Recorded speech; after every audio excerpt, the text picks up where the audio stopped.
Good afternoon, everyone.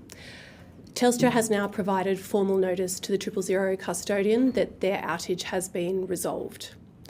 And on the progress of welfare checks, I can advise the 000 custodian has advised me that all remaining welfare checks that Telstra needed to refer to state emergency services, that is where Telstra customers have not responded to Telstra and need to be investigated by first responders in their state.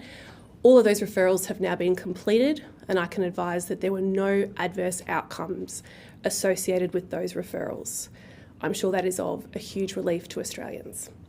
I want to take a moment to thank the State and Territory Emergency Services for their work, particularly those who provided support to the 7 individuals who did need assistance out of those welfare checks. Their quick and diligent work on this occasion may well have saved lives. Like all Australians, I did not want or expect to be dealing with another mass outage so soon after the Optus incident. The last few days have been really difficult for many Australians, and now that Telstra has resolved its outage, it is time for Telstra to face the music.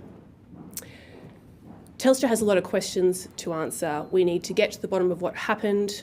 We need to understand how to prevent it from happening again, to make sure that something like this does not happen ever again. And I expect that Telstra will cooperate fully and transparently with all investigations, and the CEO and CFO have both given me that assurance.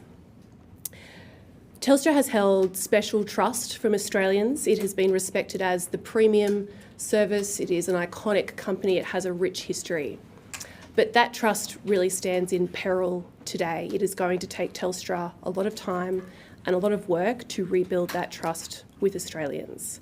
And I want Australians to know that the government will hold Telstra to account, as we hold all of the telecommunications industry to account. Telstra will need to prove to Australians that it is a reliable service that puts Australians first.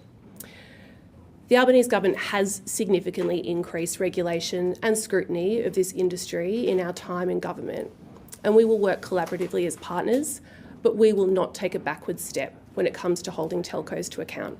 Anika Wells confirms Telstra's outage is over and all welfare checks are complete. No adverse outcomes. Thank goodness, especially for those 7 who needed real help. But she doesn't hold back. This is the second major telco failure in under a year. Telstra now has to face the music. Their once rock-solid trust is in real trouble. Australians expect reliable service on a network this big, especially for 000. Words are easy. Now we need real fixes and accountability, not more spin.